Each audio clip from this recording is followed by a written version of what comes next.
Greetings, fellow investigators, and welcome to our video podcast, Into the Darkness, where my friends and I play the Call of Cthulhu role-playing game. I'm your host, Tom Rayleigh. We are about to begin another great Pulp Cthulhu campaign, A Cold Fire Within. It was written by Christopher Smith Adair, and it's available from Chaosium and Drive-Thru RPG. Our game master is Zane Fleming, and this is episode 0, because we will be creating and or modifying our characters. The game will begin next week. So without any further delay, let's begin our journey into the darkness. Zane? Thank you very much, Tom. So, yes, as Tom said, welcome to our Into the Darkness second foray into a Pulp Cthulhu campaign. I would like to take this moment very quickly just to thank Matthew Sanderson for running our first Pulp Cthulhu campaign, Two-Headed Serpent, which finished just recently. I think I speak for all of the players and the viewers of that game. We had an absolute blast. So thank you very much, Matthew. Yeah, it was fantastic. Yeah. Actually, this whole game really came along in a lot of ways because of Matthew. I stumbled across A Cold Fire Within when I was in London. And I thought, God, this is really great. And we were running Two-Headed, and I sort of thought, hey, Matthew, have you actually read or played this one? He said, oh, I haven't. And I thought, oh, this is awesome. We can actually get Matthew in the game. So that is why this sort of all came about. So today, Cold Fire Within, one of the reasons I love this campaign so much is it is so different from anything else I've ever read or played. It's, I mean, in a little bit of respects, the actual title of the game gives away a little bit of a hint of that. It's a Cold Fire Within, a mind-bending campaign for Pulp Cthulhu. So this really is going to get kind of in the head and mess up the players, which is going to be a lot of fun. It's beautifully written. It's got some really cool, fancy ideas. There's got some extra rules that have been added to psychic powers, which is good. We're hopefully going to be able to play a little bit with that. Just for anyone of our viewers who has either read the campaign, has played the campaign, or is running it, whatever the case may be, you may notice a few small changes. The hero group that is given in the actual module, the open mind group, we're not using. We are going to be using a group, a society that was created by Tom and a few of our other players in some previous games that we've done, the Arcane Society. For any of our viewers that do know that, the Arcane Society is originally based out of Miskatonic in Arkham, or they're based in Arkham. So this game is set in 1935 in New York City. So this is going to be the New York chapter of the Arcane Society. The Arcane Society in New York was founded in 1930 by Professor Oscar Kilgrave, and he is still the current head of the society. The game itself is set in 1935. It starts off in Manhattan, New York, which is where the players will be starting their game. And they have been a part of the society for about a year, all of the characters.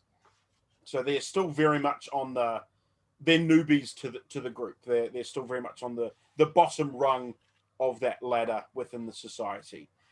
So before we kind of get too farther into that, what I'm going to do is I'm quickly going to hand over to Tom, and he's going to describe a little bit more in detail who the Arcane Society are and what they do and so on and so forth. So, Tom, do you want to give us a little intro into the Arcane Society? Sure. But first, Zane, do you by chance have that graphic of the New York chapter Arcane Society that we created? Well, see if you can find it. You can pop it up while I'm talking. Yeah, sure. The idea I originally had was for the sake of Horror on the Orient Express, which we are going to play again this next year sometime. The idea that I wanted to pull the characters together into a society of skeptics. So Arcane Society, the way I created it, they started in 1871, shortly after the Civil War. They investigated ghost hauntings because they believed there might be a correlation between having a big war and people dying and then having ghost sightings right afterwards. they were scientists and scholars from Miskatonic. Well, what they found was it's all a bunch of nonsense, that there are no ghosts or anything like that. But over a number of years, they realized there was something going on in the background. And as they did this, they sort of split into two different groups, which they referred to as the inner circle and the outer circle. And the outer circle remains a bunch of rich dilettantes and people who like to get together and look at slideshows of ghosts. And the inner circle, which actually knows that there is something incredibly dangerous out there, and they occasionally send out people to debunk, because it's 99% debunking. It's 99% knowing that how they're projecting a picture on smoke or whatever. And so that's kind of where we are. The characters are all part of that inner circle society. I think they're all in the inner circle, aren't they? Saying. Yeah. So these guys are kind of probably a little bit in between. They are definitely, some of them are just rich folks or that kind of thing, who are interested in the world of ghosts and the potential of Bigfoot and all those kinds of things. But some of them have possibly gotten a little bit closer into that inner circle, as you say, because they have encountered certain aspects of some kinds of things. So maybe they've been tapped on the shoulder by Oscar to say, "Hey, you might want to come to this meeting that we've got coming up," and that kind of thing. But you're not fully integrated just yet into the inner circle of that kind of thing. But yeah, do we have any questions from our players before we move on? Do you want to tell us anything now about Oscar Kilgrave? He's in his kind of mid to late 50s. As I said, he founded the Arcane Society in 1930 when he moved from Miskatonic, where he studied the occult. He taught the occult, and he was actually fired from Miskatonic University because of some things that he kind of was involved in. And so he was fired. He moved up to New York and was given the all clear by the society in Arkham to start a new society here in New York City. And so he's kind of mid to late 50s. He's got kind of olive skin, normally keeps it very slicked back, small glasses and a goatee. He's still got very dark black hair. And you've never asked, but you'd probably get maybe a bit of a kind of Hispanic or Latino kind of ethnicity look off him would be kind of where you'd go. But he speaks with a very proper American accent, very crisp, well-spoken, very intelligent man. Yeah.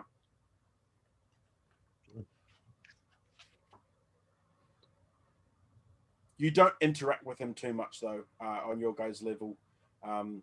It's like basically every 2 months there'll be a meeting where you'll get together, and possible people have brought things to kind of show from expeditions they've gone on, or people might have gone on trips to research certain places, and things like that, and they'll have or sometimes there's debates. Usually they don't, lively debate is fine, but there's not anyone that has like out and out feuds with each other. That's really frowned upon. And if people, they actually say, if you can't leave your kind of, if you get too angry or you get kind of too at a certain person, they ask you to leave the society. They don't want that kind of stuff. They want everyone to be working together to be able to progress and find out all these sorts of things. Yeah. And how big is the society after 5 years? The New York chapter is probably at max kind of 20 people. So every 2 months, as I said, they have the meeting. Not everyone comes to every single one. So kind of the max you get to at the meetings will kind of be 12 to 10 people will make it to each meeting. You've never really been there when the whole group has come together, but there's where you go to have the meetings, there's a like a plaque on the wall which has the name of every member. In New York, probably there's a lot of competition with other groups, you know. Yes, correct. Yeah. And actually, I mean, if we put it into context, it's 1935. Even the society in Massachusetts and in Miskatonic has started to kind of die down, because in the late 1920s, a large portion of them were absorbed into a new group called Delta Green. Yeah. Well, I wonder what they do. I don't know. It's the last we ever heard of them. It's Yeah. classified. Usually, The if someone silly name, it asks won't go what, anywhere. usually if someone asks what Delta Green do, they all of a sudden disappear not long after that. So people stopped asking. So some of us have been working on our characters, and some of us have just started. Correct. Yeah. My character, I went with an interesting idea. Where you said it was based in New York, there's a Greek Orthodox theological seminary right around the corner from there. So I thought it would be interesting to play a seminary student. He's 27, so he's already finished his formal college and everything like that. But he's from a religious standpoint, he's very much interested in the occult, and so he's attending the show. He's interested. Not that he would always agree. He would be the one in the group that wouldn't always agree with everybody else's assessment of the situation. Yeah. It's not a ghost. It's something else. It's got to be again. Yeah. Cool. So that's a good start. Let's go around and kind of everyone give what they sort of have a ballpark idea for their character, and then we can kind of delve a bit deeper. And so, Mark, do you want to go next? Yeah, I'm going with I'm going with something I'm quite familiar with. My character is from Bundoran down south. I'm using Bundoran because Bundoran's somewhere me and my family used to always go on holiday, just short trips away. My character is going to be a dilettante, and I'm thinking of having him. I'm not too sure why I'm going to have him move over to the Bronx in New York yet, but I'm going for a thrill seeker. I think just to be you have to have a hyper one of the group, don't you? I'd say he's quite silver tongued, not like to be, malicious or send anyone down the wrong road, but I think he'd be quite a persuasive character. Sure. But that's something I'm looking to build on. Apart from that, the backstory, I haven't built too much on it apart from that. Sure, that's fine. We as this is early days. I did love the one element that you put in your character sheet already, which was shit-eating grin. And I was like, awesome. That's going to be always got a shit-eating grin on his face, which I think will be a lot of fun. And as you're right, I think having a character that's kind of got a little bit more of that drive to do all those things is really, really cool. A fast-talking New Yorker. That's perfect. Yeah. Matthew Sanderson, give us a quick intro on your character. I've normally gone with the name Milton Blake. Character names are something that I always find very hard to put together, but settle on him for a number of reasons. When thinking of concepts, I usually try to think of characters in films that I quite like, that either embody certain types of attitudes or they come from stories which I find quite harmonious. So this guy Milton is kind of a combination of Charles Castle from Photographing Fairies, Mike Enslin from 1408, and David Ash from Haunted. So he's a parapsychologist who has had an experience where he's no longer so much a skeptic, but very much a believer, but has gone looking, hence the seeker archetype, looking for the truth, and along the way found so many frauds that he has become quite a good debunker at being able to realize who is a fraud and who is not, and who can get him the kind of the juicy stuff he's really looking for. And that's how he's fallen in with the Arcane Society. Cool. And also, I'm not going to go too much into it because I don't want to give too much away to the other players. But I have given Matthew a NPC connection for a character that potentially can come in later down the way. He will receive a letter at some point in the campaign, at the start of the campaign, which is from this character. So I don't want to give too much to the other players what that is. But yeah, he does have an NPC connection already, which we can save for a later time, but we can discuss that. No problems. Let's go next to David Gasaway. Let's tell us a little bit about your character. Okay. His name is Marsden Lethbridge, only child, older parents, wealthy, cold, grew up in his lab in the basement, and that's sort of the template of his life to date. He considers other human, I mean, now we would say he was on a spectrum. He finds other people interesting in the way that he finds experiments interesting.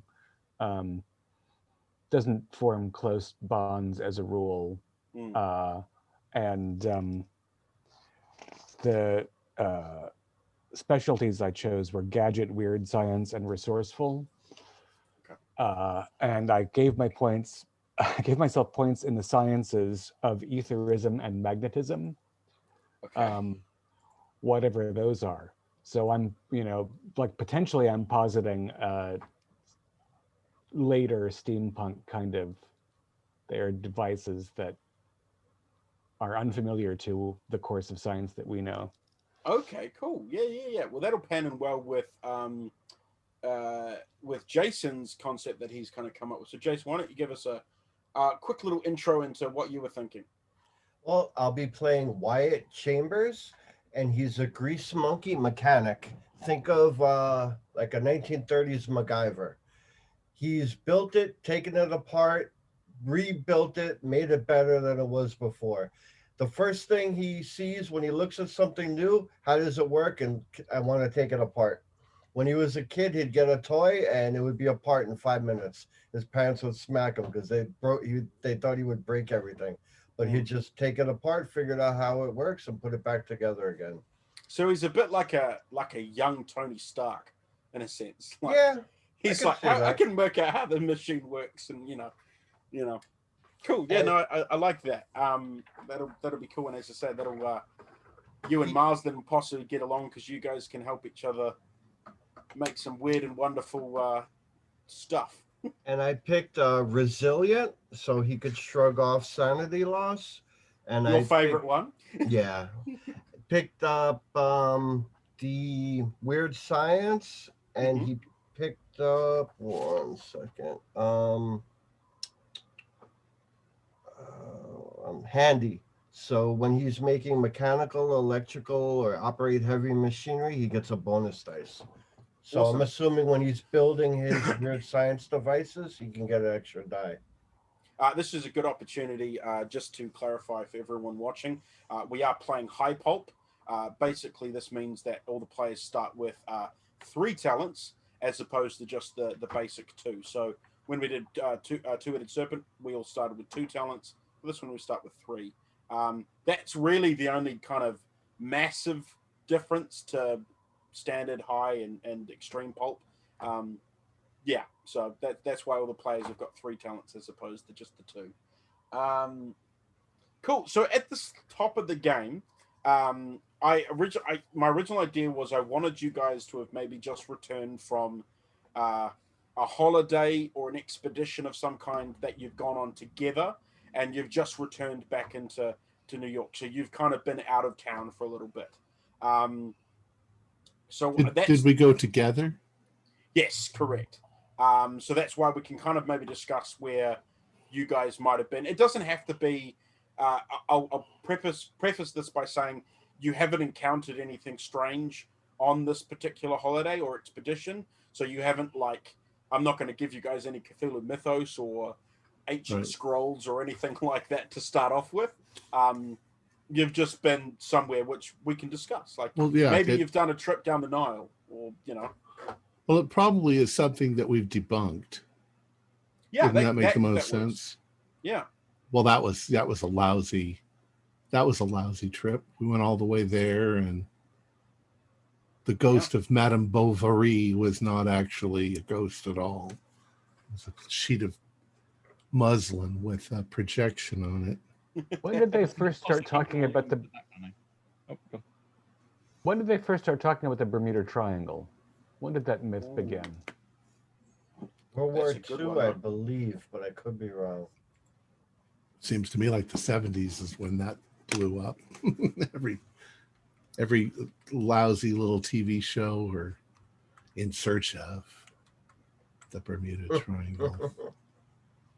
1950, according to Wikipedia. Okay, so we're a little bit ahead of our time to be dealing with that one. But we can.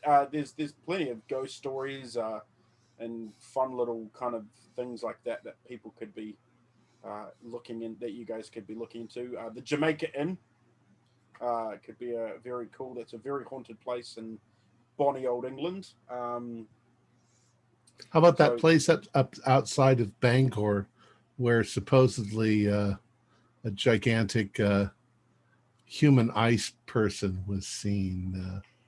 That was.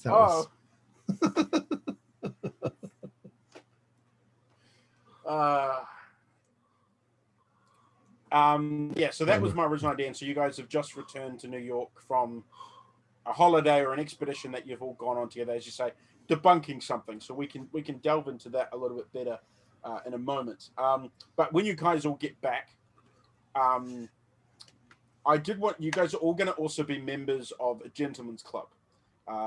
The gentleman's club is called Bargles.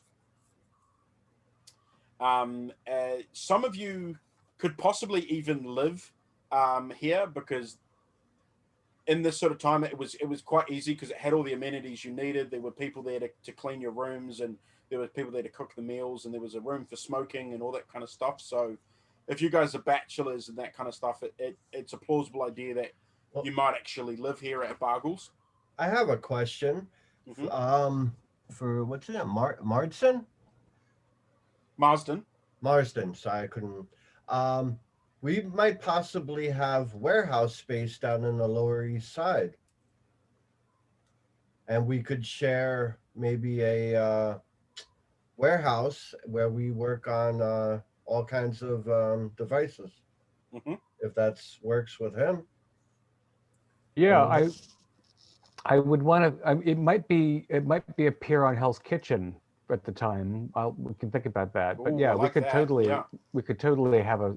And actually, if we're in Hell's Kitchen, we're probably closer to Midtown, which is where the Arcane Society is more likely to have a spot. Yeah. Okay. Because that's where the Yale Club and stuff are. But totally, because we need some space because explosive robots. Exactly. And other things that need to be far from civilian. Unfortunately, all the warehouses in Red Hook are currently taken up. Some freaking company called Caduceus have just booked everything out. But there's a local Yemeni society. Keeper. Yeah. What was the name of the? How do you spell the name of the gentleman's club? Bargles. So BARGLES, I believe. Bargles. And just to make it easier on all of the members of Bargles, every single person who works at Bargles is simply referred to as Sam. Nice. So none of you have to remember anyone's names. You just go, oh, could you tell Sam to bring the car around, Sam? That'd be great, Sam. Thanks. Oh, here's a tip for Sam. Play it again. Yeah. Okay. I think that my character would probably not be a active member of Bargles, but he could be friends with one of these guys and just go there all the time with them. He's familiar enough that once I become a priest, then maybe I'll have a some cash. Sure. Yeah, so did you say as well, Mark, you were thinking of the reason of why, because you were based in Ireland and you're a dilettante, so then you've made the move over to New York. Do you think it would be plausible that you've got your own estate or apartment, or do you think you would possibly live at Bargles? I think because my character is quite social, and Yeah. Bargles sounds like a hum of social activity, so Definitely. he might end up feeling more comfy there. Okay, cool. I'm still just wondering about a reason I would head over to America from good old down south. What's your archetype? Thrill seeker. Thrill seeker. Mm-hmm. Well, New York's pretty happening. Yeah. We've got speakeasies galore. Yeah. Oh, that is the other thing. 1935, alcohol is completely legal now, though. Yeah. Oh, right. That's right. Prohibition ended in 2 years prior, didn't it? Yep, correct. So the speakeasies are now nice, neat little bars with. Yeah. Yeah. Bring over some import whiskey with me. Yeah. All right.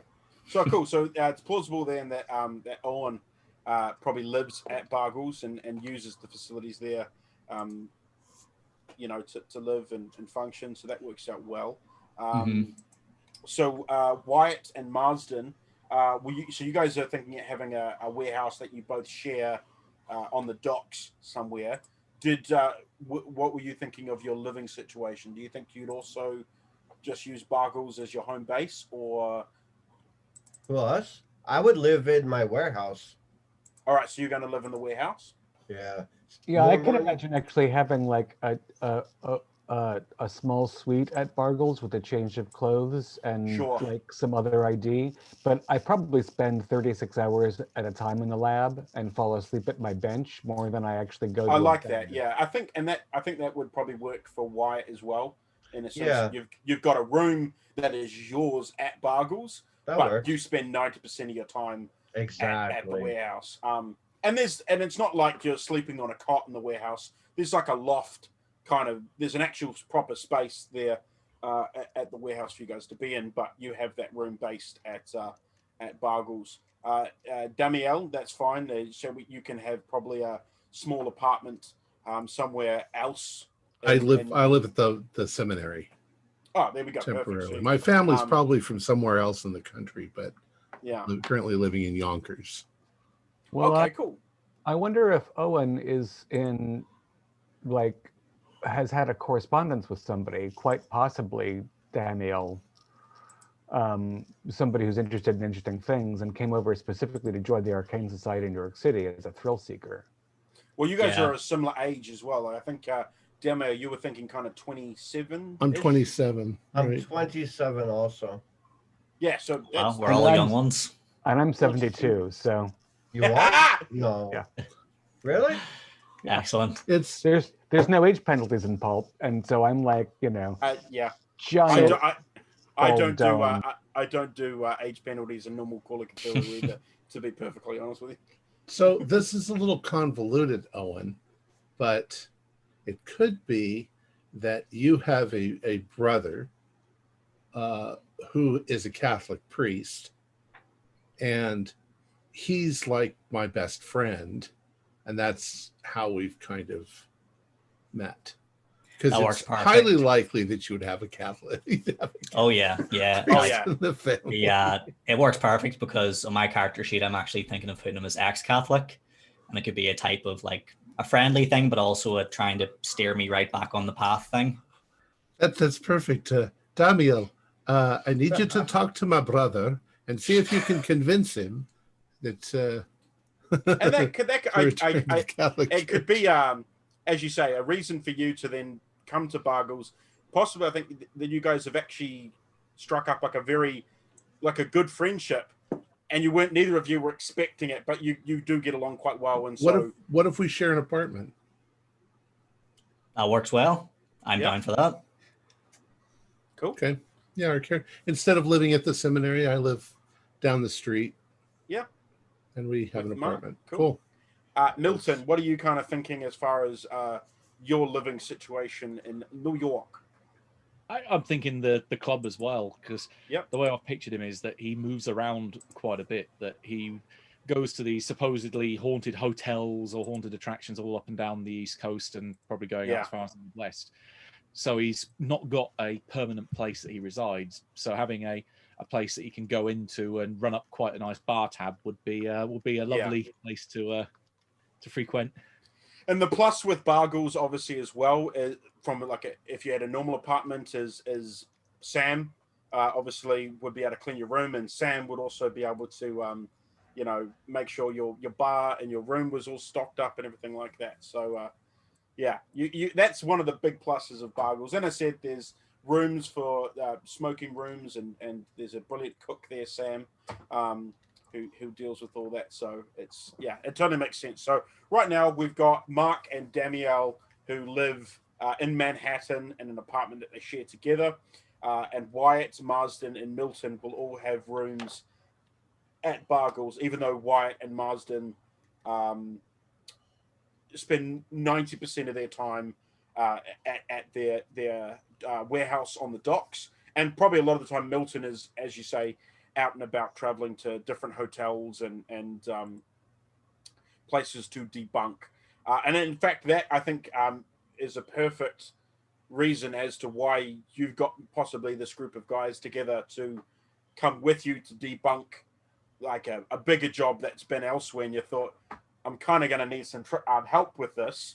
And knowing these guys from the Arcane Society, you were like, hey, we all get along and things. So would you mind coming with me to do this this expedition?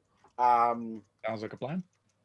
So I think that works quite well.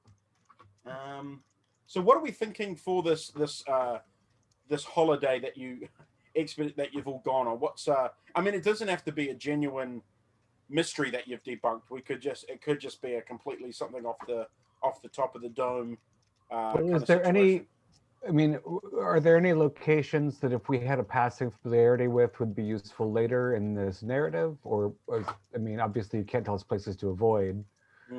I mean, we could have gone to see whether the Overlook Hotel is really haunted. Because that's funny. Yeah, that is funny. That's that's a cool concept. Because where was the Overlook Hotel?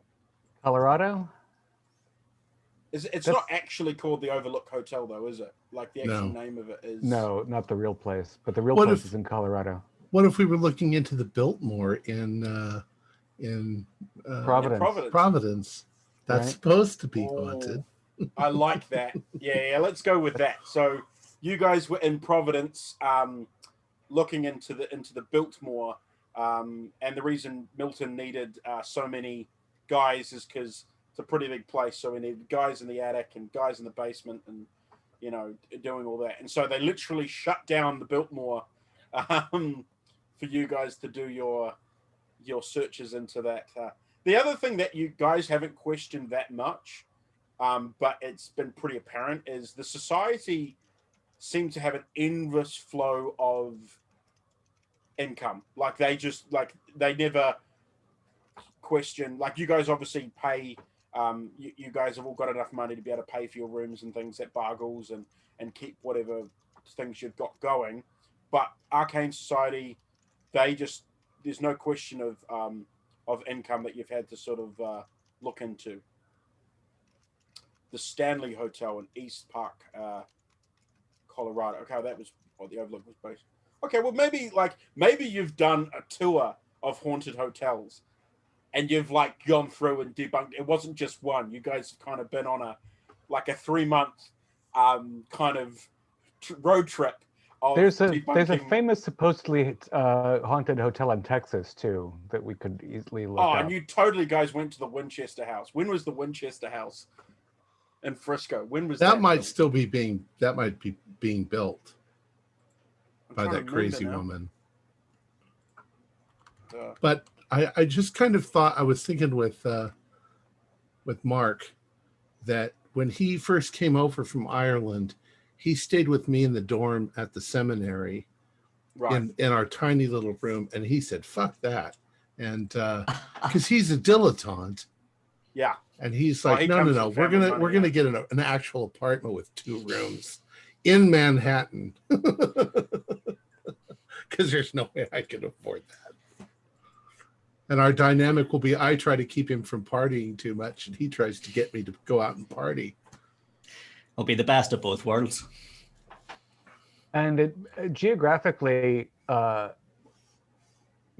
know, a lot of the gentlemen's clubs are in Midtown, which is, say, you know, 35th Street to 55th Street. So that's where both Vargles and the Arcane Society's meeting place can be. Yeah, And definitely. you guys could be a little bit west of that, and then west of that is Hell's Kitchen, where we have our lunatic warehouse between the Nice. slaughterhouses and coal scuttle, you know, shipping points and so on. Oh, and the Winchester House works because it was done in, well, not done, but it was 1922. Had his doors open, so that totally works. You guys have, yeah, I like that idea. So you guys have just done like about a 3-month tour of haunted buildings and hotels and stuff in the US to debunk or to find out if there's genuine sources of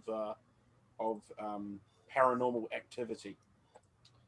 So that works well. And then you've just recently, probably the night before, have all returned back to New York when the game starts, which is, I can give you that exact date. Well, you were, you had mentioned to me earlier, we don't know if people need to get costumes and stuff together, you might want an extra week. But oh yes, no, but I'm meaning in game. You guys, in-game. In game, you guys are going to be starting on Wednesday, May 8th, 1935.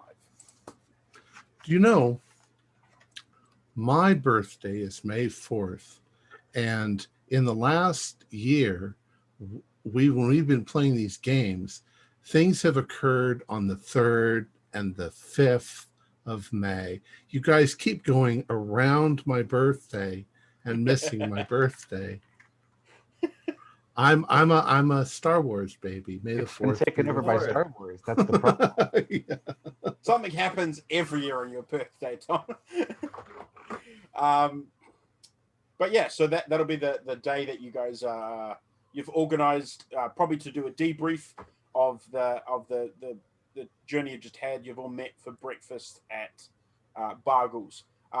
While you've been on this this tour, you did miss the last meeting of the Arcane Society. You weren't there, but that's not the end of the world because, as I said, not every member makes it every single time. But you did miss that last meeting by a couple of weeks. So you obviously will be planning to go to the next one to probably show your findings of this recent trip you've been on. Yeah. And how we debunked it. Yes, correct. You'll have all that kind of information, or whether you found substantial information to debunk it, or if there's still a few unexplained phenomena about the certain buildings. There's possibly you've come back with it's inconclusive on some of the places. Insanity Marsden, damage. Marsden, what is your character listed as? What's his occupation? Oh, dilettante. He's a dilettante. And Wyatt? Yeah. Jason? Oh, I'm sorry. I was trying to print my character. Say it again. What's your character's occupation? Oh, you're a monkey, right? Yeah, Mechanic. grease monkey mechanic. Okay. Sorry about that. I'm just Milton, you're a as we're chatting, parapsychologist. I'm finishing the overlay. The overlook. You're finishing the overlook, are you? Yeah. Interesting. He's finishing his file on the overlook that you guys I'll look for you in that photograph. Ended on May the 4th. Dressed for the part, so.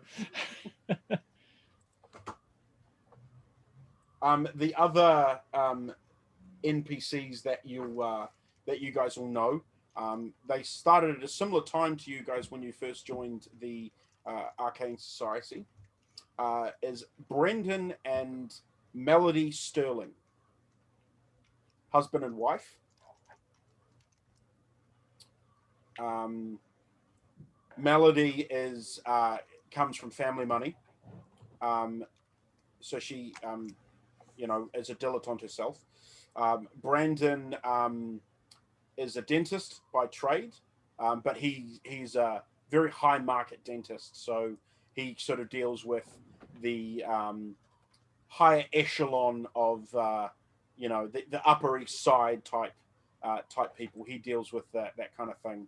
If they have a toothache at 4 a.m. in the morning, they call Brandon, and he sort of sets all that sort of stuff up. That's a lucrative position. Yes, definitely. So he comes from very good money. Melody, she's a dilettante, but she's not like high money dilettante. And in fact, a lot of people sort of think she married Brandon because her income was starting to. She loves him, and they're a happy couple, but she sort of latched onto him a little bit because of the financial reasons to a certain extent. It's not unusual, no. Exactly. But both of them, you get along with them quite well. Brandon is always very talkative and interested to see what all of you guys have been working on and things like that, and shows a genuine interest.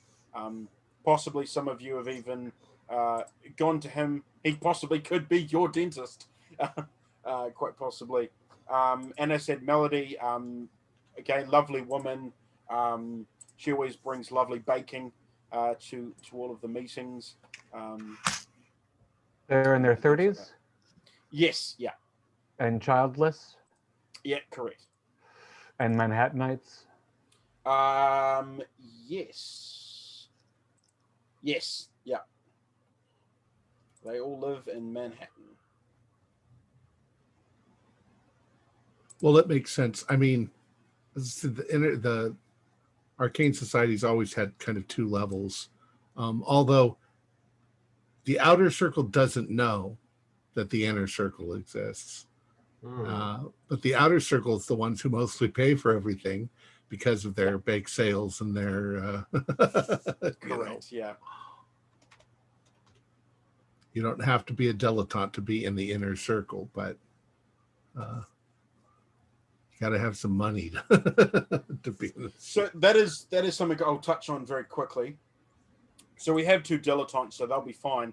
But as far as credit rating goes, you guys will kind of have to think about it from a financial level, as I said, that you're living in Manhattan, which at the time wasn't the cheapest of places, but also you have enough income to be able to be a member of Bargles, so you pay a membership for that, and you are on the Arcane Society and stuff. So you live a certain, and you've just been on a massive tour of America, seeing all the things. As I said, the Arcane Society will have paid for a certain amount of that because they would have been interested in the findings of such things.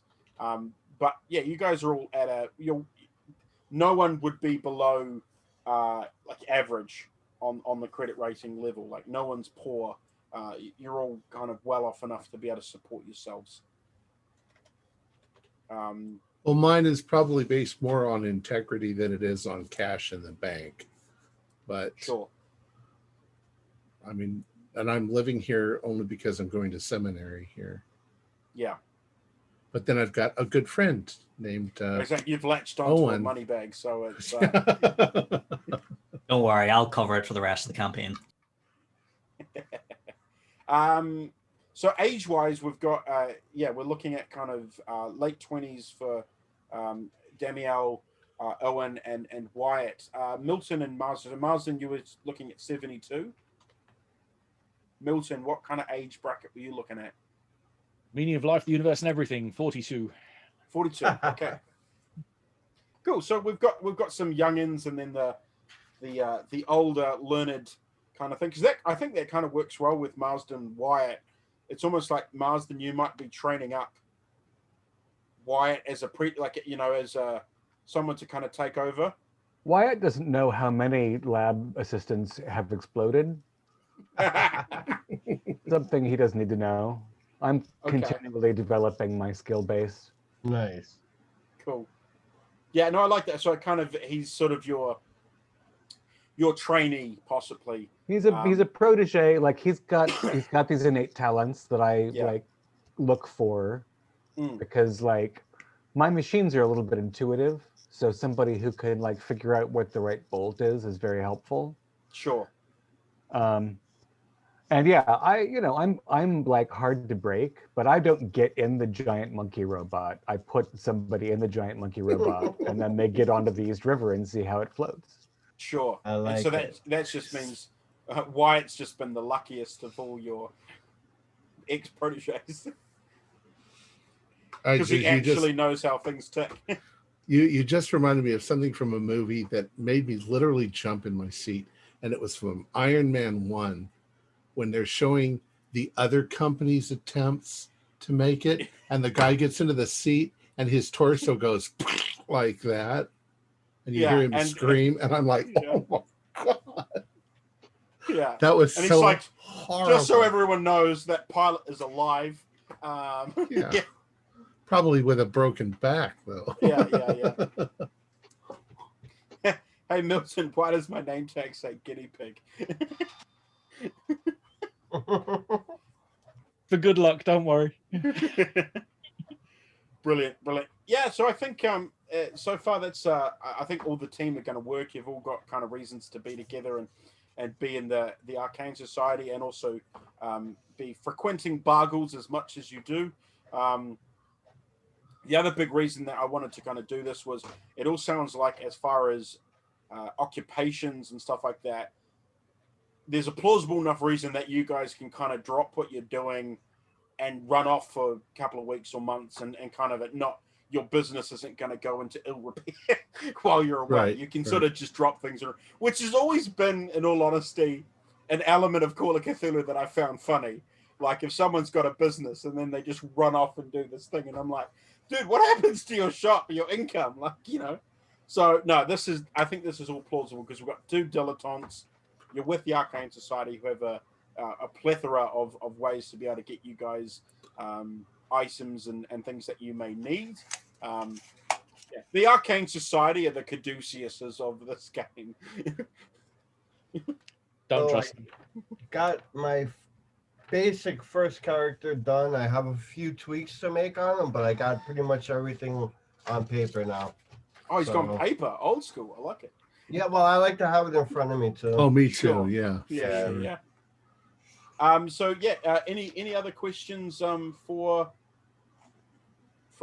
you guys? I don't think I went completely down the list. My character's archetype is a dreamer, which really it doesn't necessarily mean that he sees dreams. It means that he's idealistic, that he is a visionary, and so forth. I chose strong-willed because it was suggested. So POW is my willpower is my thing. I get a double roll on willpower if I do a POW roll.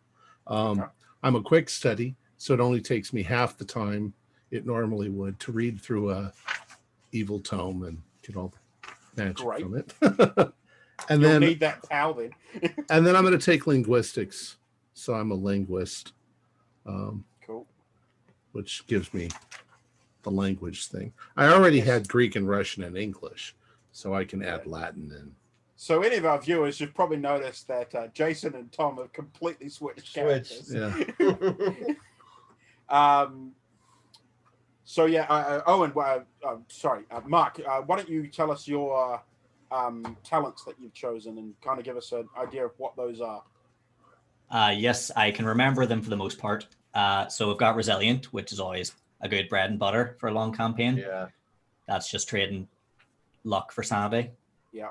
I've got Beady Eye. I was thinking one of my hobbies back in Ireland would have been like clay pigeon shooting or going out hunting with the dogs. Sure. So Beady Eye basically means you don't have, from what I remember, you don't have any penalties from smaller targets. And there's another one, but I can't remember what the second part does. Okay. And then Quick Draw, which just means for combat purposes, you always have your weapon readied. I think that's what it does. Yeah. Because you gotta have to have a shooter in the party. Yeah. Sure. Yeah. Look, because shooting a Shoggoth's gonna do heaps of damage and not piss it off. Here, I'm only here to annoy the DM. The beady-eyed for BDI, does not suffer penalties when aiming at small targets. May also fire into melee without a penalty die. That's the one. Nice. That's nice and handy. That's good. That's because you're Milton, doing this. Matthew, what have you chosen for your archetypes? So not archetypes, your talents. Well, there's going to be some repetition here, mainly because I saw how well Jason used it in Two-Headed Serpent. Yeah, I've gone for Resilient as well. So I can spend 1-for-1 on luck to reduce SAN. And to help with that, I went with Lucky so that I gain an extra D10 on luck refreshing, because I'm going to probably God. through it with Resilient. Yeah. Nice. You know, my go ahead. No, go on. I was just going to say, I thought about doing that, except that as I recalled when we played Two-Headed Serpent, I was never below 90 points of luck at any time in the game except at the end. That's just because you let everyone go in the room before you. Yeah, and then when we reacted, you'd be like, yeah, I'm not going in there. I have a habit. A true sociopath. I have a rep when I've played before, like when we play tested Horror on the Orient Express, that I was the one with the lowest party luck throughout the whole campaign. I blew nearly all of it in the first session on a roll that I then later found wasn't even bloody worth it. So I'll get back quicker this time. We have in the game of Horror on the Orient that I'm playing at the moment, one of our players has a luck of 25. Ooh. And I'm just dreading all those group luck rolls, because I remember when Stewie had 15 luck in Night Floors, and you'd be like, group luck roll, and we're like, shit. Okay, and it's funny because I think it's Mark, your starting power is 30, isn't it? 45, so near enough the same. So yeah, you definitely need Resilient. That's going to have to be a big one. Jason, what were your talents that you've picked up? The Weird Science, Handy, which gives me bonus dice to electrical repair, mechanical repair, and operate heavy machinery, and Resilient also. Okay, cool. And actually, yeah, we forgot to mention that. Matthew, your third talent is Psychic Power Clairvoyance. Nice. Which will be hugely helpful in this particular game. As I said, they've created some new fun little rules for the psychic powers in this game. Anyone who is thinking about running this game for their group, minimum, you need to have at least one person in the group that has gone with the psychic power option.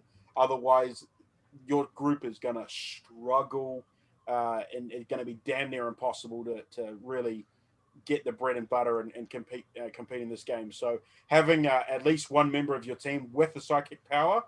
Originally, I had 3 in this group, but 2 of my players decided to go in an opposite direction. That's fine.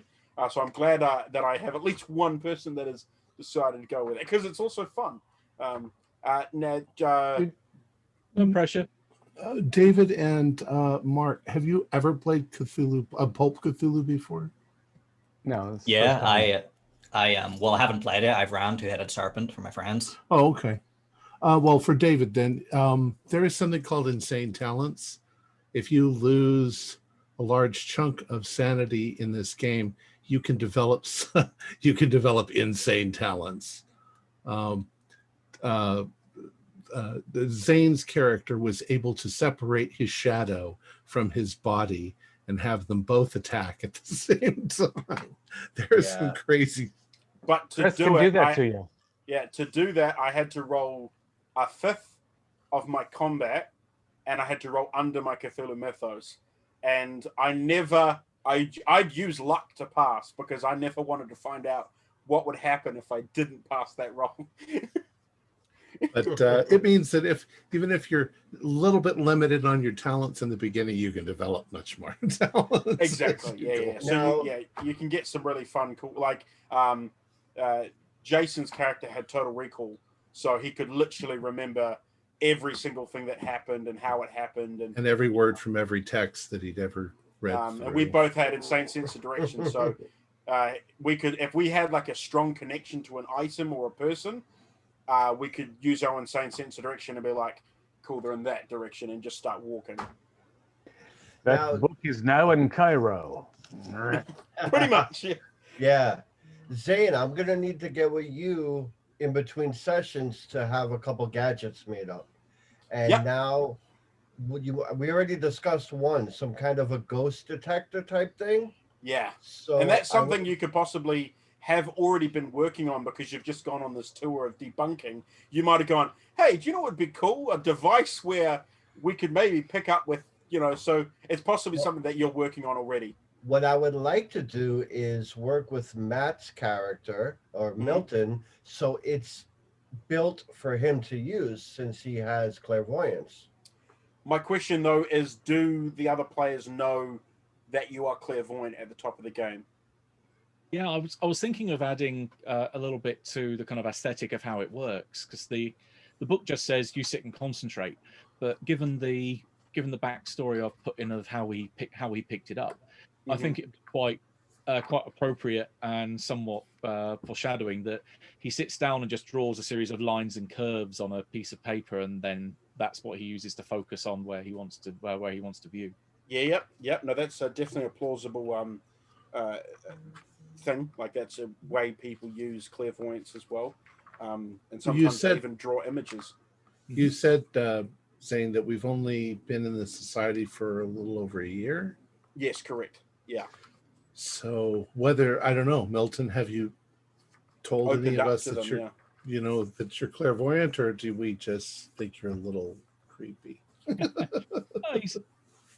Given the timeline, I think the earliest that he could have, or latest he could have picked it up was 1926. So that would have made him about 33 at the time.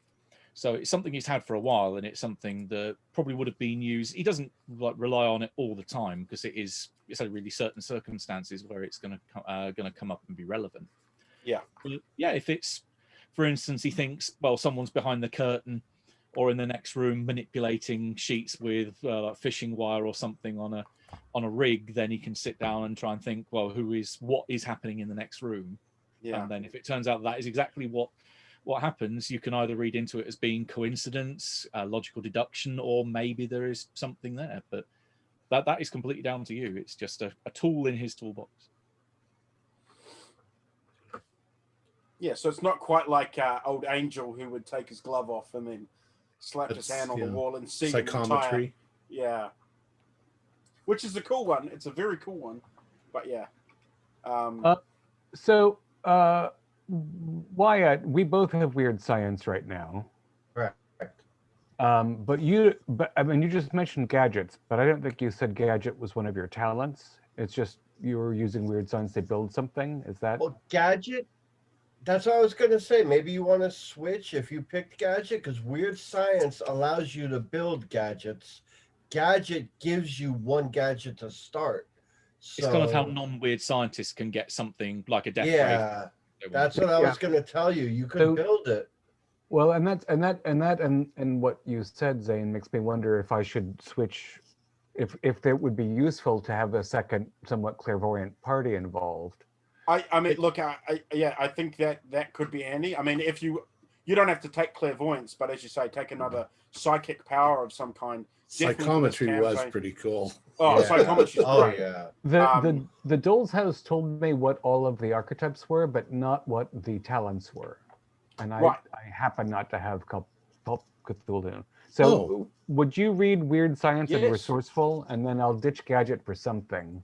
Yeah, sure. Hang on. I can bring up. I've got my Pulp Cthulhu. I can also send you a PDF of Pulp Cthulhu.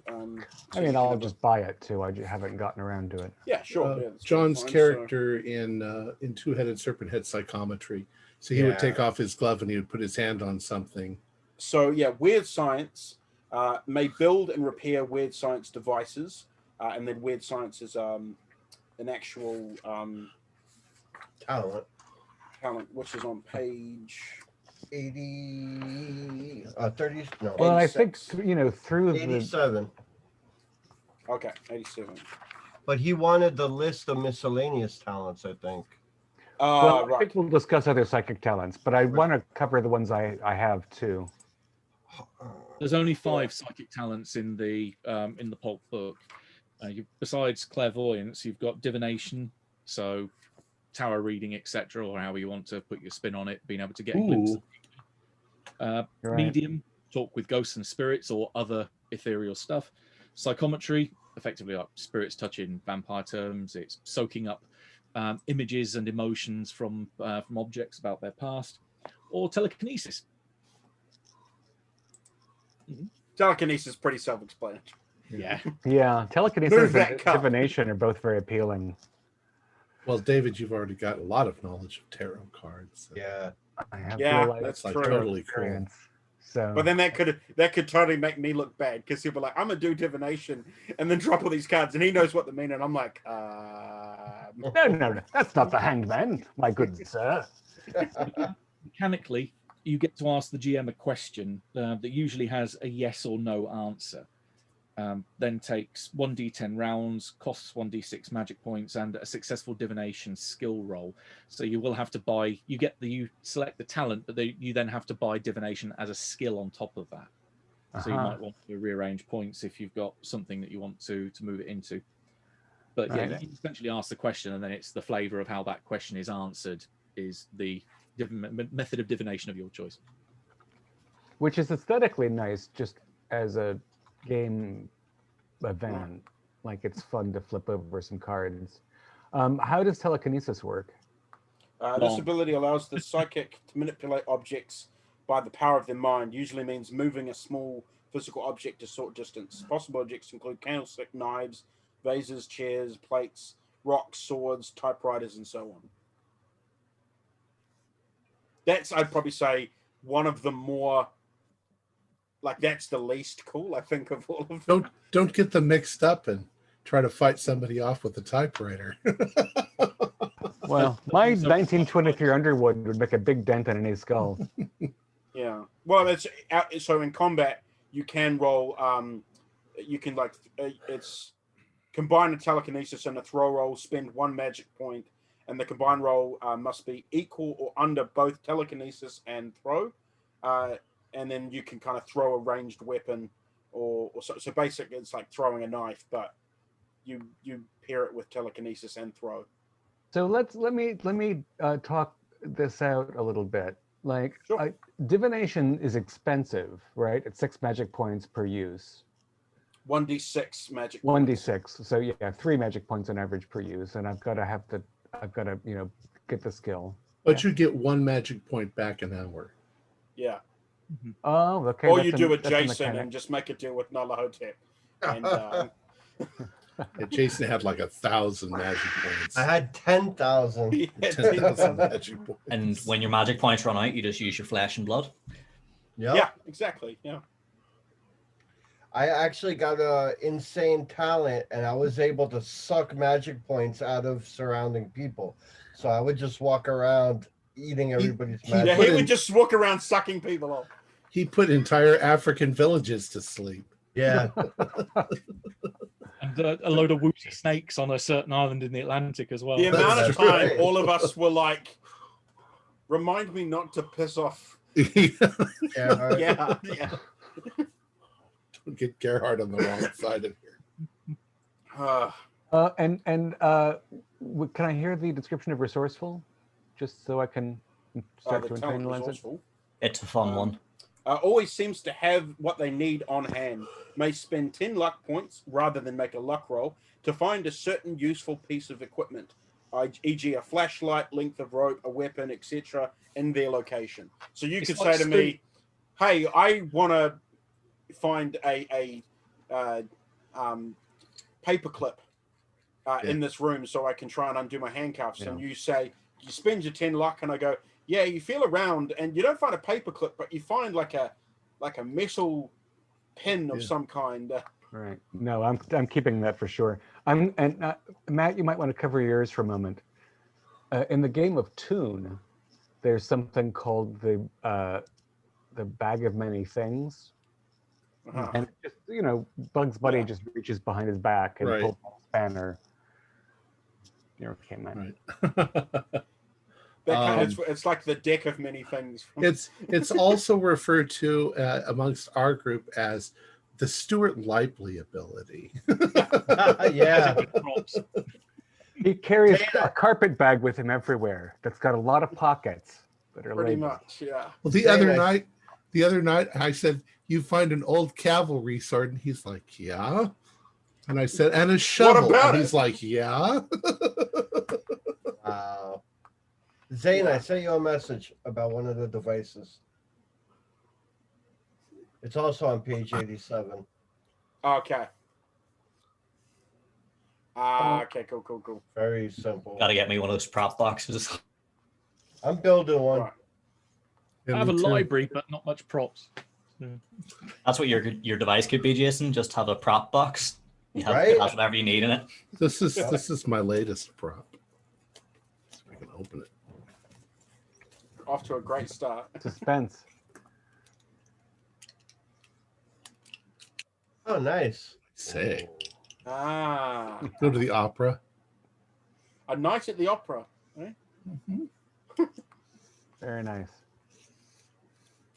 Yeah. So, if you're wanting to switch over, resourceful is a great one to have. I think that's a lot of fun. I think I'm going to keep weird science, and keep resourceful, and change to divination. Yeah. Okay, you're going Because to you Then could we build. have 2 psychics, and Yeah. So for psychic power as a talent, you may choose one psychic power out of the list we've given you. That the occupational and of personal interest skill points should be invested in the skill. So you've got the power of divination, but you start at 0. So you've got to put skill points towards Right. divination.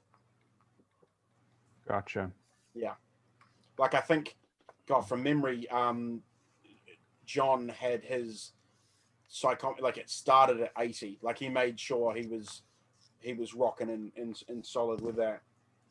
So it works in the same way. If you're successful with it during one of the chapters, at the end of that chapter, you'll be able to boost it up. You'll be able to get better at it. Yeah. This is why I want a lot of luck. Yeah. Yeah. No, as you say, as soon as Jason started being like, I think every time it was like, yeah, I'm going to use my luck to swap that up for sanity. And towards the end, it literally saved him because he was rocking low sanity at the end of that thing. So he had to try and shake off as much as possible. He was the sanity shake off. I was the hit point shake off. Like, I just kept like shrugging off like bloody laser blast. Speaking of which, are we rolling for luck, or what way are we doing it? Oh, well, so for Pulp, I guess you can initially roll for luck, but you get back 1d10 plus 5 every episode, and that's if you fail if you pass your luck. If you fail your luck, you get 2d10 plus 10 luck back, And that's So, every single episode. every we play. single Yep. episode. So spend Use luck. Use And so your luck. with Matthew taking the talent Lucky, he gets an extra. What do you get An extra 1d10. per time? Yeah. So if he fails his luck, he gets 3d10. And then if you don't know this, you have an ability, and I used it in the last game. I think maybe we all did. We but, all did. basically, if you have at least 30 luck left in your thing, Yeah. and anything happens to you, a nuclear bomb goes off, you can spend all of your luck to somehow survive it and come And out you the get other. to explain. But you need You a get to story, explain right? like Right. how it is that you dodged it. So the only 2 characters that didn't use it in Two-Headed was Stuart's character and my character. Right. We were the only ones that didn't have to do our full luck burn to save certain death. They made How fun Indiana of Jones me. survived the nuclear bomb on the Right. refrigerator. Yes, They very made much. fun of me for my net gun through that whole thing. And then at the end, I'm standing there, and a leaguer sets off a vortex, and You and me. and right now. just it would have just obliterated me. Yeah. But instead, I flew through the air, did a backflip, fired my net gun, and then landed in the net.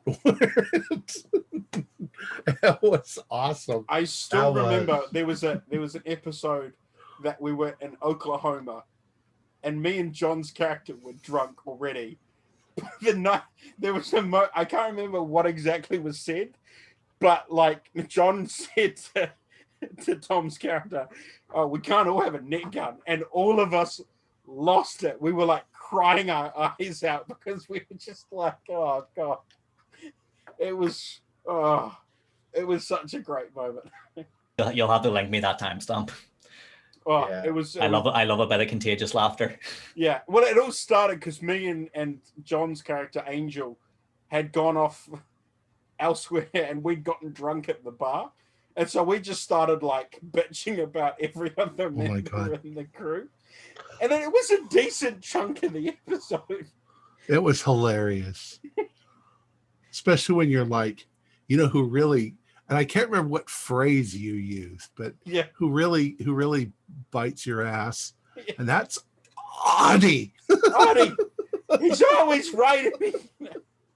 That was really funny. And then John's like, "Well, you know who else is an asshole, and you're not going to like this, but your brother." And I'm like, "Oh no, I like it. I like it." Yeah. It's my brother. Yeah. That makes me that brings a point question I can ask. What kind of tone do you want to set for this? Do you want this to be played fairly straight down the line, or are you thinking there's room for some humor? How do you want to pitch it?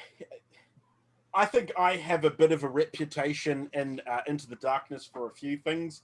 One of the things is that I, as Tom will say, I like to add a few elements to the story. Typically, I've run the game for Tom, that he's gone back and read the scenario and gone like, "The fuck was Zane doing?" Zane is cinematic.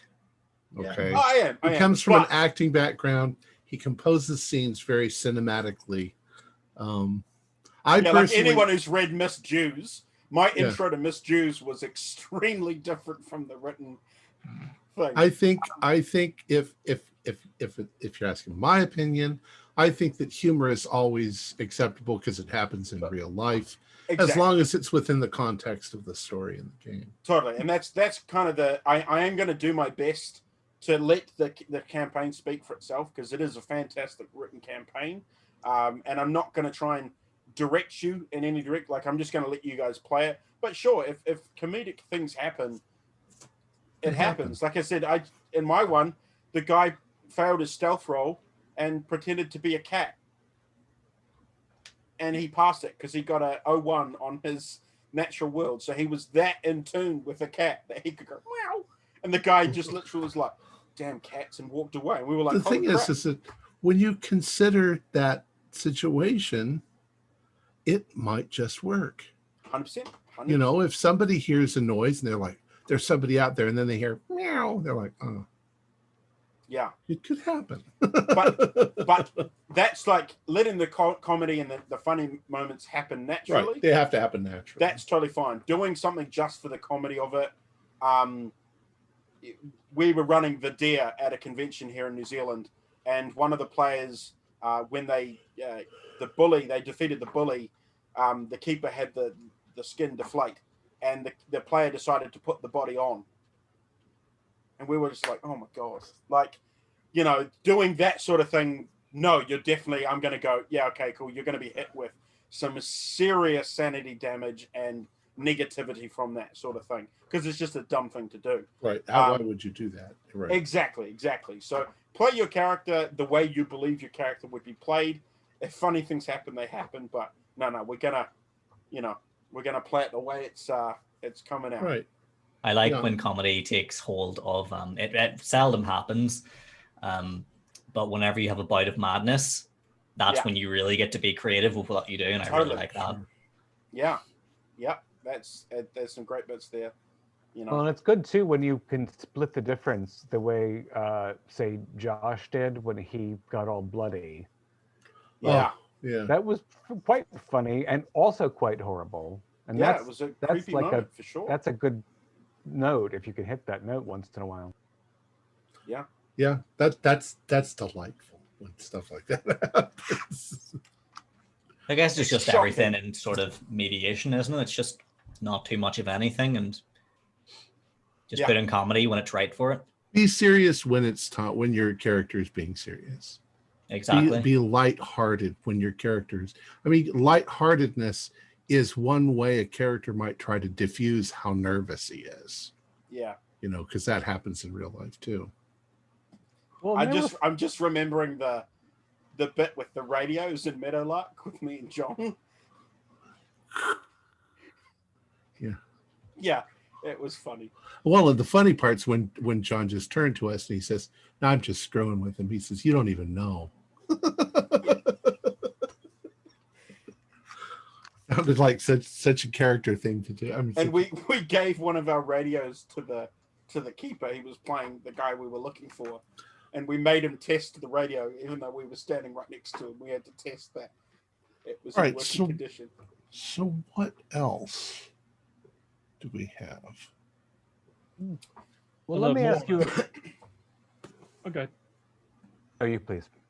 Oh, okay. I was just going to say more on a meta level, because Pulp can have a fair degree of combat involved. I imagine that we should all have some kind of combat related skill. Yeah. I was just wondering what everyone had gone for, if that was something they considered, so that we kind of know a little bit about maybe what strengths we've got in what areas.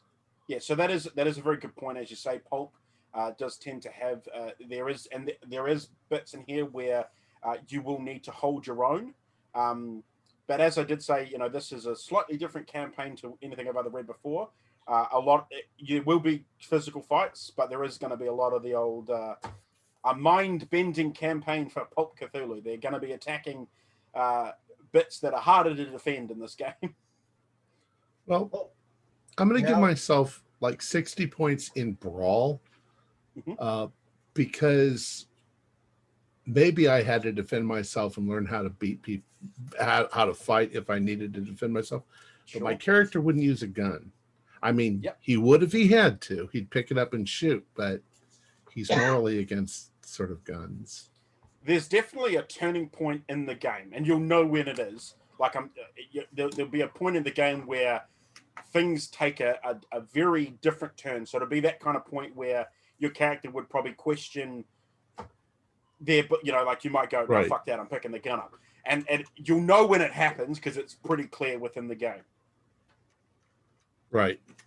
And your characters develop as they go along anyway. 100%. So now that was brought up, Zane, I just actually sent you a message. I took like 55 or 60 in Brawl, and I'm thinking of having a collapsible bat that literally looks like maybe it works out to be a bracelet, or it works out to be a little box that I keep, and then when I press the button, it springs out to like a... Why don't you just walk around with a barbed wire bat? I can see that. Nah. I want something I can stick in my pocket, and when I need it, it's like, you know, like those the police use the kosh. You want a kosh? Yeah, like a retractable baton. But I want it, you know, weird sciencey, where it's super strong, resilient, like titanium, whatever. But it collapses down to even like a bracelet. And when you're captured and they search you, they're like, they don't even bother to take it. Exactly. It looks like a two-sided quarter used to cheat at dice. Yeah. Or like a cigar holder or something, like a wee metal tube. Maybe, yeah. And then it just kind of expands out, and it's like I could even, like, you know, if a door is coming down, I could stick it in, and it'll have enough tensile strength. I'm thinking, I don't know if you guys you've probably seen it, the last Alien movie. One of the guys on the ship has a retractable gun that kind of slings out. Yeah. So it could be quite cool if you had kind of it's like things like that. It's on a piece of your arm, and it just looks like almost like a leather kind of strap, but then the piece extends, and so it's like physically you can't lose it either because it's literally connected to your wrist. Yeah, but then he's kind of limited too on that. I mean, but if you ever watch Babylon 5, the Rangers all have something. It's smaller than this, but it fits in the palm of their hand, and if they hit a button, the rod goes out on both sides. It reminds me of those the magician canes. Yeah, right. And then you could beat the crap out of somebody. Exactly. Yeah. You'd have to invent that. definitely something I want my character to have already had worked on, because Yeah, that sure. would be Those are all plausible. Like as you say, you've taken weird science, so it's the kind of stuff you'd be able to kind of work your head around and things. I mean, you saw Tom make all kinds of weird and wonderful stuff in Yeah. Two-Headed. So because I'm more of a hands-on brawler, not much. I mean, I took some firearms, but he's Yeah. scrapper, you know. yeah, definitely. Owen, you were saying you've picked up some. Your talents are quite gun related, so figuring. Yeah, you're to be picking up honest, some- like I didn't. Whenever I first heard about the campaign, I didn't realize it was going to be like high pulp, and then I was like, you know what, Ireland, farmer's boy, you know, shooting clay pigeons, it makes sense. Yeah. Cool. So you've gone for like handgun, rifle, got some decent. Yeah, I've put rifle shotgun as my main, and then I've put like 50 points into brawl, just to getting in schoolyard scraps. Cool. But I would Well, say the my good thing with character your would be skill is you Yeah, go can pull ahead. your gun out in a close combat thing. You can take the gun out and not take the Yeah. penalty, which is huge. I'd like to think my character is a bit of a mediator. Like I don't think he would like.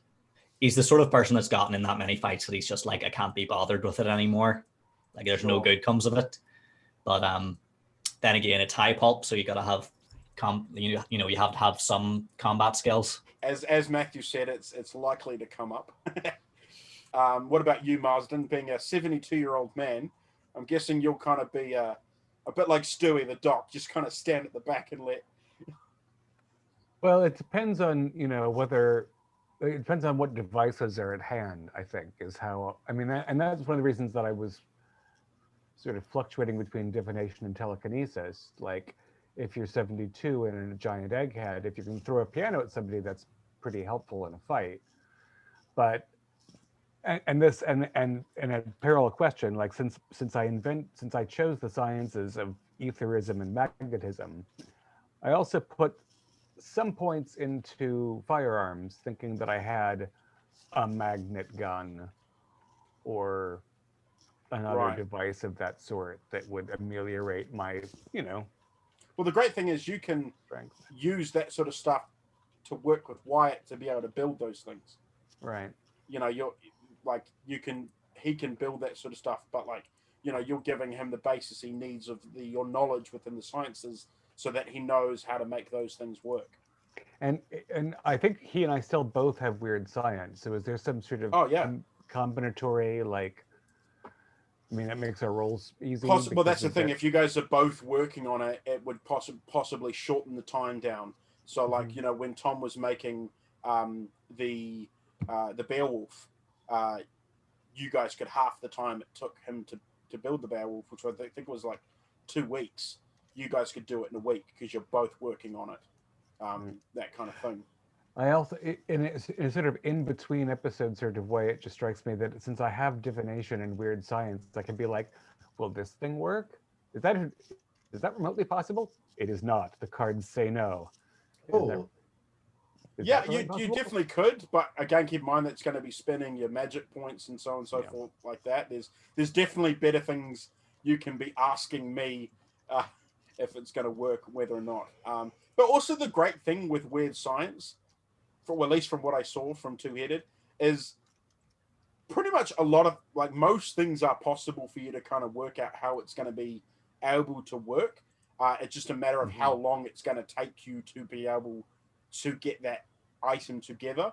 Right. Whether we need deuterium or the skulls of 40 sages or high-grade plutonium. But in my character's case, I actually managed to get plugged in. I didn't physically get plugged in. I managed to access a Miko computer. Yeah. And since I had photographic memory, I just started looking at everything, how to build a brain container and how it all works. So from that point on, I had a working knowledge of that's weird science. Yeah. And if we work together, we definitely. Yeah. The other thing, just so you guys are aware, again, I don't want to give too much away, but for Two-Headed Serpent, one of the things most of you will notice, or if you haven't played it, whatever, it's a globe-trotting adventure. We go a wide range of places and interact with a lot of things. With this is very much less a globe-trotting. It's you start in New York, and then chapters following, you're not going to go very far out of New York at the very start, and then very quickly you go very far from New York.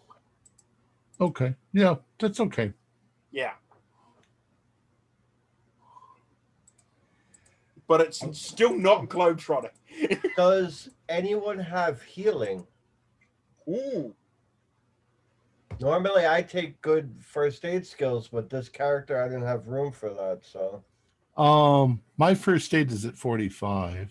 all right, I'm at base, so.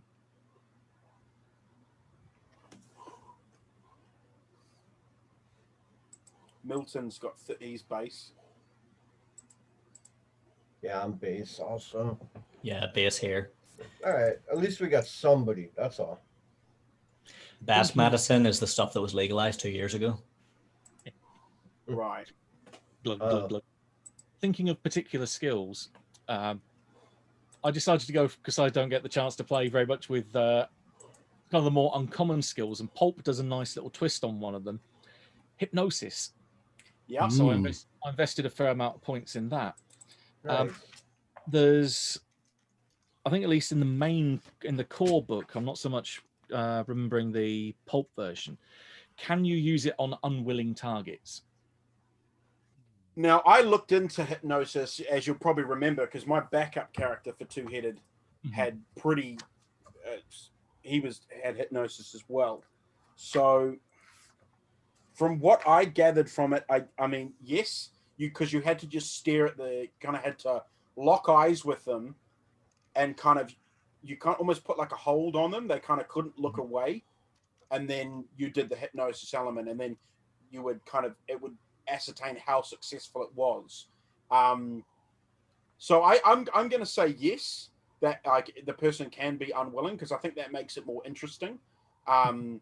Because otherwise all you'd really be able to hypnotize is your friends, or like people who say, hey, can I hypnotize you? And that's kind of less boring. So I like the idea of you being able to kind of have that moment, they sort of kind of get locked on, and then you do it, and then we find out how successful you are and how mushable their mind is from there. Gotcha. And I have a nice definitely, little pocket watch I can swing. Yeah. I mean, if you want to have like a prop element to that, great. I think those are great. That's why I picked up my big Bowie knife. So when Magnus was rushing, and I could be like shrink. But yeah, definitely, I think that's a very cool skill that they've added in. Well, here it says the user is able to induce a trance-like state in the target, causing them to experience heightened suggestibility, relaxation, and possible recall of forgotten memories. Yep. So that's interesting. One of the reasons I took it is for helping with that kind of debunking side, is get someone and have a few words with them under the influence to see if it was actually something that they were faking or not, or if there was something they didn't recall about the situation. So it's very much like, is the creature from the lake real? No, it's me in a scuba suit. It says using hypnosis is an opposed role between the user's hypnosis skill and the target's POW or psychology. So yeah, anyone you want to do it to, I've got that sort of listed up, and boom. Only one target at a time. But it does say that use of hypnosis for devious or malignant purposes should always come with a cost of sanity. Oh yeah. But at the same time, I don't think Milton would be, well, at least not to begin with, isn't trying to use hypnosis to get anyone to. He's not going to hypnotize Wyatt to kill Marsden. We never know what happens in this game. Wait until session 6 or 7, and then we'll see what happens. Go rob this bank for me. Yeah. Well, it's a single suggestion, so it can't be a complicated suggestion. My backup character for Two-Headed was basically going to be Gerhard's bodyguard. So that was going to, and he had pretty severe hypnosis. So that was going to be As a if fun Gerhardt element. needed a bodyguard. Well, in the beginning. I think thinking along those lines for back to the combat skill point. Yeah, my highest combat stat is my dodge, and I'm That's based not a on- bad thing. Yeah. No, I'm based on my brawl, handgun, and rifle shotgun. But I again went with unusual skills. I went with a load of fighting sword because I carry around a sword cane. Oh, Yeah. very cool. There is specialized combat things to certain items. Obviously, sword is one of them. Yeah. So no, that's sword cane. Great. That'll be a useful thing. And yeah, no, I think that covers well.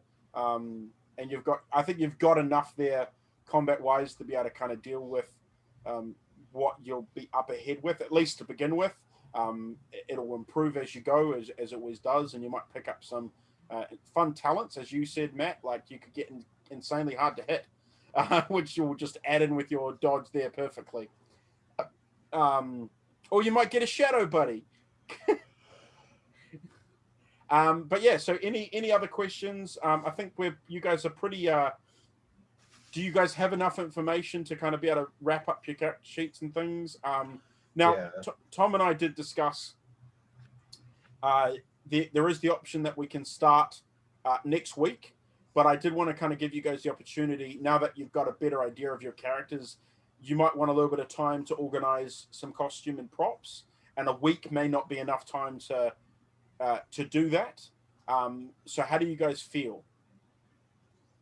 I'm fairly good from my end. I've got a few bits on order because I was mainly kind of related to my comedy question. I was thinking of having a little slight tweak with the costume each week, that the tie changes color every week. Oh, nice. So That's I'm quite trying to get about 40 or 50 odd different color bow ties. That's cool.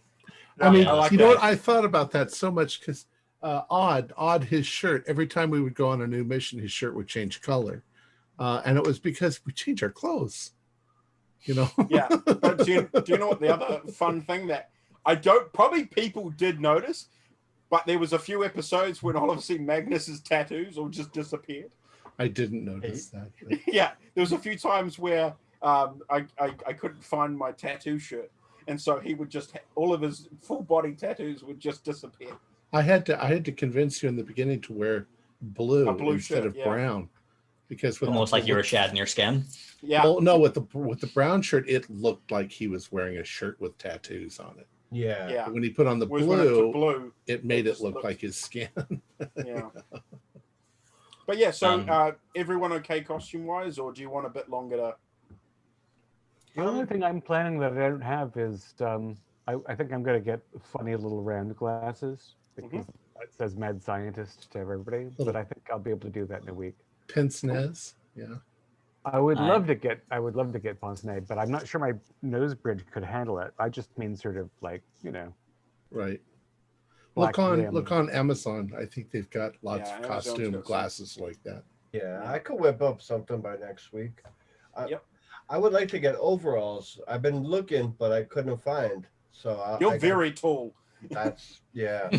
Yeah. I'm like 6'7", so If you go to, I got mine at like the Dickies outlet. yeah. Yeah, I was going to say Dickies are good for that kind of stuff. They'll have that, and they'll also have the full overalls. Yeah. So you can get the ones like I had with suspenders, or you can get the complete overalls like a mechanic. Well, I have my Are those called dad's- bibbles? The ones we with the suspenders, they're called bibbles. Oh, yeah, Is that what not you yet. call them? We just Yeah. call them. There's Overalls just are like overalls. the thing. Overalls are the things they wear in like Grease Lightning and stuff. Those are overalls.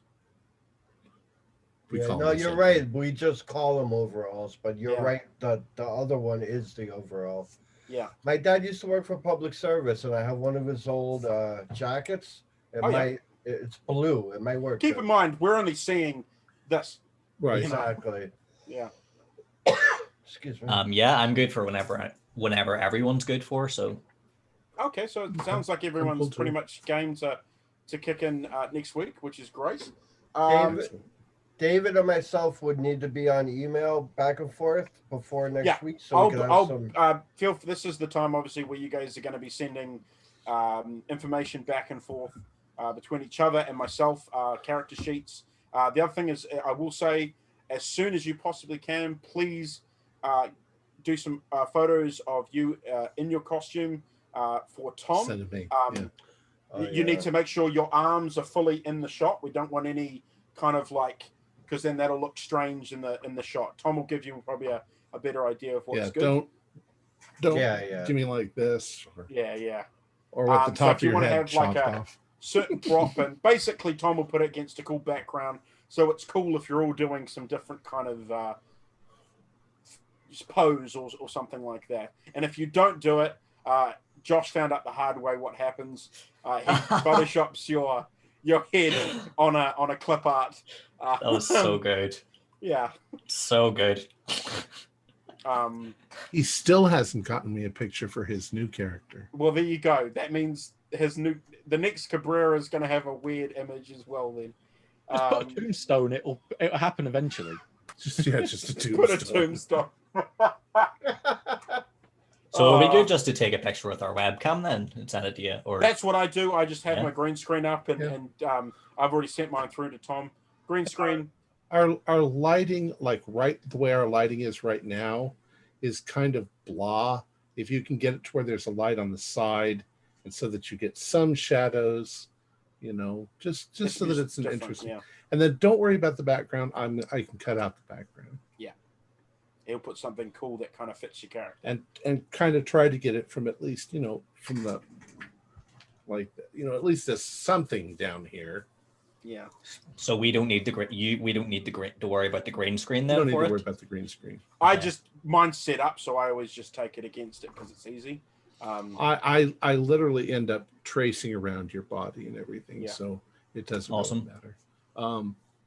But give me more, because I'm going to crop it down. If you're too close, then I have nothing to work with. Yeah. Last time I remember, I just sent you a couple and let you pick. Yeah, send me a few. Yeah, that's what I do every time as well. I do a couple different poses and let Tom decide which ones he likes the look of. And if you can think of something funny, if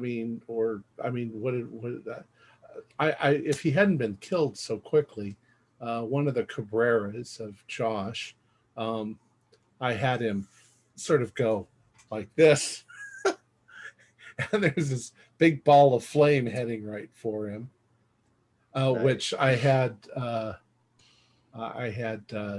Brian holding a blowtorch and setting it off, and I had the flame going out, and their pictures were right next to each other. So, I like his one in Spawn of Azathoth, where it's just the yeah. He's that's arguing. The suit, isn't it? I know that the worst one I gave Tom was the Theo, and I had to have a crystal orb in my hand, and I didn't actually put Madame Leota inside the crystal ball, and I'm like, no. But I did the crystal ball okay. Yeah, no, it looked great. The sooner you can get that image to Tom, though, the better. Gives me something to do. Yeah. So you got right tomorrow. All right. No, tomorrow. Any more questions or anything? People pumped and excited? Yeah, it's gonna be good. Yeah, it's gonna be great. I've been wanting to play Pulp for a long time. I've learned from the best. So Matthew definitely was an exceptional GM in the last one. I hope to all our viewers, I hope you enjoy the journey we're all about to go on. Make sure you like and comment all the videos. Wait, that's my job. I do that part. I know. Don't take my... Charlie's trying to take my job. I'm trying to steal the channel. No, our players will include Jason Nolachok, Matthew Sanderson, David Gasway, Mark Anthony, and myself with Zane Fleming as the Keeper of the Secrets. We have a Discord server where you can chat with our other members. You can set up private games and learn the finer arts of gameplay and game mastering. There's a link below. We're currently posting up to 4 shows a week with music and sound effects added in post-production in order to create a richer listener experience. We provide audio-only versions of our shows free for you to download from Podbean or iTunes. The costs involved with the show are provided almost entirely by our patrons. Without them, we wouldn't be able to do what we do. We have a new patron. Brownie Davis has pledged $3 a month to our show. Thank you very much, Brownie. If you'd also like to support our show, please visit our Patreon account. Just $1 or $2 a month helps us a lot. You can find a link in the description below. Like, share, and subscribe to our channel, and punch the bell icon for updates on our latest shows. And leave us some comments. We enjoy reading them and answering any questions you might have. This is Tom Rayleigh, together with all the members of our gaming club, inviting you to journey with us once again into the darkness for another adventure into the universe of H.P. Lovecraft and the Call of Cthulhu role-playing game. Until next time, good luck, good gaming.